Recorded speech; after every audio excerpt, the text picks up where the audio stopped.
ഇന്ന് പമ്പയില് ഇപ്പോൾ നടക്കുന്ന ശബരിമല അയ്യപ്പ ആഗോള സംഗമം അത് ഒരു വലിയ രാഷ്ട്രീയ തട്ടിപ്പാണ് എന്ന് പറയുന്നതിൽ തെറ്റുണ്ട് എന്ന് എനിക്ക് തോന്നുന്നില്ല.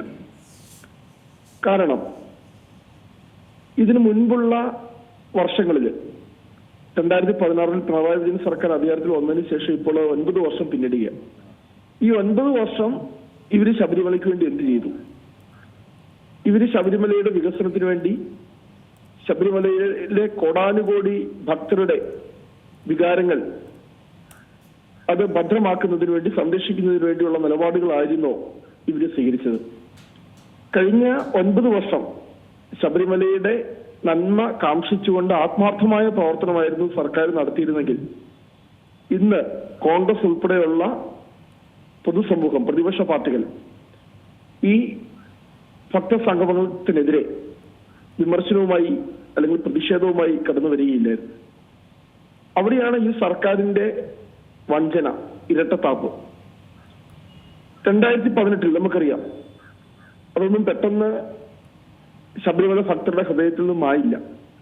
ഒരു സുപ്രീം കോടതി വിധിയെ മറയാക്കിക്കൊണ്ട് ആക്ടിവിസ്റ്റുകളായ യുവതികളെ ശബരിമലയുടെ സന്നിധാനത്ത് വരെ എത്തിച്ച് അവിടെ ആചാര ലംഘനത്തിന് വലിയ ആവേശം കാണിച്ചതാണ് ഈ സർക്കാർ. അന്ന് തിരുവിതാംകൂർ ദേവസ്വം ബോർഡ് പോലും അവിടെ അടിസ്ഥാന സൗകര്യം ഒരുക്കണം, കുറച്ചുകൂടി സമയം വേണം സുപ്രീം കോടതിയുടെ വിധി നടപ്പാക്കുവാൻ എന്ന് പറഞ്ഞപ്പോൾ മുഖ്യമന്ത്രിയുടെ പിടിവാശിയായിരുന്നു അവിടെ എത്രയും പെട്ടെന്ന് തന്നെ യുവതീ പ്രവേശനം അവിടെ നടത്തണം.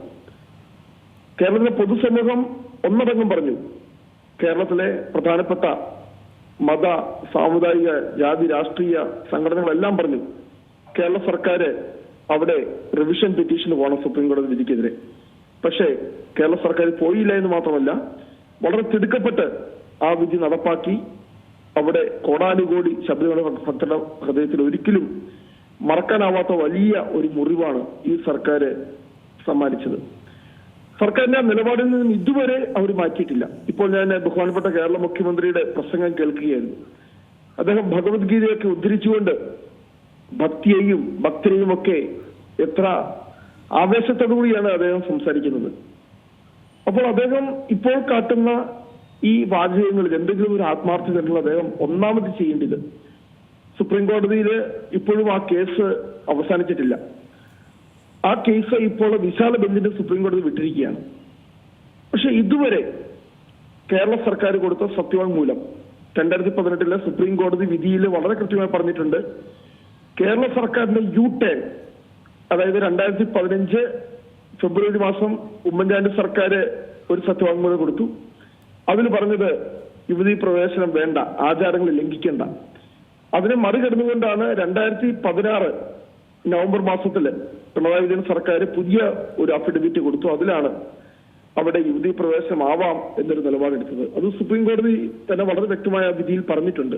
ആ കേരള സർക്കാരിന്റെ ടേൺ ആണ് ഇങ്ങനൊരു വിധിയിലേക്ക് നയിക്കപ്പെട്ടതെന്ന്. അപ്പോൾ ഇവിടെ പിണറായി വിജയൻ സർക്കാരിന് ആത്മാർത്ഥത ഉണ്ടെങ്കിൽ അവർ ഒന്നാമത് ചെയ്യേണ്ടത് സുപ്രീം കോടതിയിൽ നൽകിയിരിക്കുന്ന ആ സത്യവാങ്മൂലം തിരുത്തുവാനായിട്ട് അവർ തയ്യാറാകണം. രണ്ടാമത് ചെയ്യേണ്ടത്, ഇപ്പോഴും ആയിരക്കണക്കിന് കേസുകളാണ് ശബരിമല ഭക്തർക്കെതിരെ. അവർ വലിയ കുറ്റകൃത്യങ്ങൾ ചെയ്തവര് ഒന്നുമല്ല. ശരണമന്ത്രം ജപിച്ചു എന്നതിന്റെ പേരിൽ പോലും നിരപരാധികളായ എത്രയോ ആളുകൾ കേസിൽ കിടക്കുകയാണ്. അവർക്കെതിരെ ആ കേസുകളൊന്നും പിൻവലിക്കുവാനായിട്ട് ഈ സർക്കാർ തയ്യാറാകുന്നില്ല. അപ്പോൾ ആത്മാർത്ഥത ഒന്നാമത് ചെയ്യേണ്ടത് സർക്കാർ ചെയ്യേണ്ടത് ഈ കേസുകൾ പിൻവലിക്കണം. അത്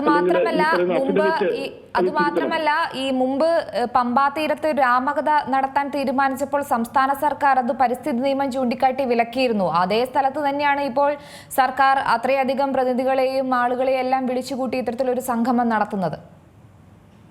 എനിക്ക് ഇവിടെ ചൂണ്ടിക്കാണിക്കാനുള്ളത്, 2018 സുപ്രീം കോടതി വിധി നടപ്പാക്കുവാൻ ഇവർ വലിയ ആവേശം കാണിച്ചു. പക്ഷെ ഇവിടെ 2004 ഒരു സുപ്രീം കോടതി വിധിയുണ്ട്. ആ 2004 സുപ്രീം കോടതി വിധിയുടെ അടിസ്ഥാനത്തിലാണ് 2006 ശബരിമലയുടെ വികസനത്തിന് വേണ്ടി ഒരു മാസ്റ്റർ പ്ലാൻ തയ്യാറാക്കുന്നത്. ആ മാസ്റ്റർ പ്ലാൻ VS അച്യുതാനന്ദൻ സർക്കാർ അംഗീകരിച്ചു 2008. പക്ഷെ ഇപ്പോൾ 17 വർഷങ്ങൾ പിന്നിട്ടിരിക്കുകയാണ്.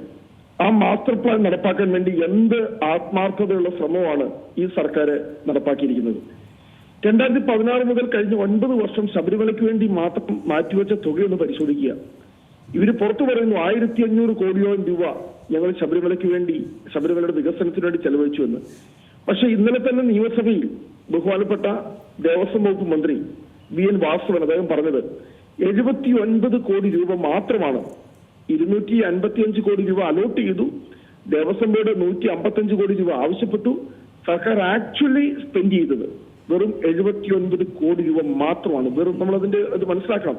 കഴിഞ്ഞ 9 വർഷം കൊണ്ട് അവിടെയാണ് ഉമ്മൻചാണ്ടി സർക്കാർ 2011 മുതൽ 2016 വരെയുള്ള 5 വർഷ കാലയളവിൽ 457 കോടി രൂപ ചെലവഴിച്ച സ്ഥാനത്താണ് ഈ കഴിഞ്ഞ 9 വർഷം കൊണ്ട് വെറും 79 കോടി രൂപ ഈ സർക്കാർ ചെലവഴിച്ചത്.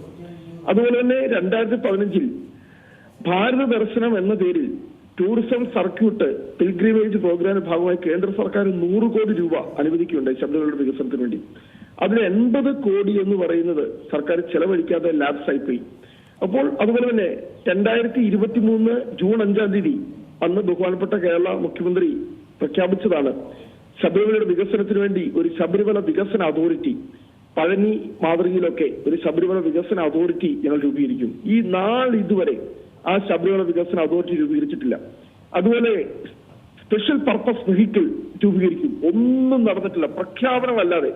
2016 മുതൽ ശബരിമലയുമായി ബന്ധപ്പെട്ട് പിണറായി വിജയൻ സർക്കാരിന്റെ സമീപനം ഇങ്ങോട്ട് നോക്കിക്കഴിഞ്ഞാൽ പ്രഖ്യാപനങ്ങളല്ലാതെ അത് നടപ്പാക്കാനായിട്ടുള്ള ഒരു ആത്മാർത്ഥമായ ശ്രമവും സർക്കാരിന്റെ ഭാഗത്തുണ്ടായിട്ടില്ല. സർക്കാരിന്റെ നിലപാട് എന്ന് പറയുന്നത് ശബരിമലയെ തകർക്കുക, ശബരിമല വിശ്വാസികളെ ചിതറിക്കുക, ശബരിമലയെ മുന്നിൽ നിർത്തിക്കൊണ്ട് കേരളത്തിൽ ഒരു വർഗീയ ധ്രുവീകരണം ഉണ്ടാക്കുക.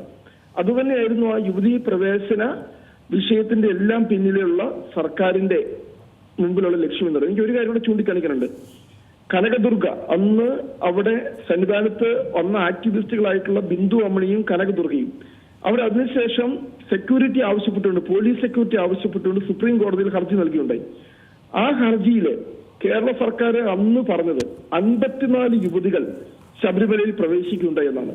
പക്ഷെ അന്ന് ചീഫ് സെക്രട്ടറി, സർക്കാരിന്റെ തന്നെ ചീഫ് സെക്രട്ടറി അതിനെ എതിർത്തുകൊണ്ട് പറഞ്ഞു ഇല്ല, 54 ഇല്ല, 19 യുവതികൾ മാത്രമേ അവിടെ പ്രവേശിച്ചിട്ടുള്ളൂ. അപ്പോൾ എന്തിനാണ് സർക്കാർ ഇങ്ങനെ കണക്ക് 2 ഇരട്ടിയും 3 ഇരട്ടിയുമായി പെരുപ്പിച്ച് കാണിക്കുന്നത്? എന്തിനു വേണ്ടിയാ? അപ്പോൾ അതിന്റെ എല്ലാം ലക്ഷ്യം എന്താണ്? ശബരിമലയെ വളരെ ആസൂത്രിതമായി തകർക്കുക. ഏറ്റവും പുതിയ വാർത്തകളും വിശേഷങ്ങളും വിരൽത്തുമ്പിലറിയാൻ സീ മലയാളം ന്യൂസ് എല്ലാ ഡിജിറ്റൽ പ്ലാറ്റ്ഫോമുകളിലും ലഭ്യം.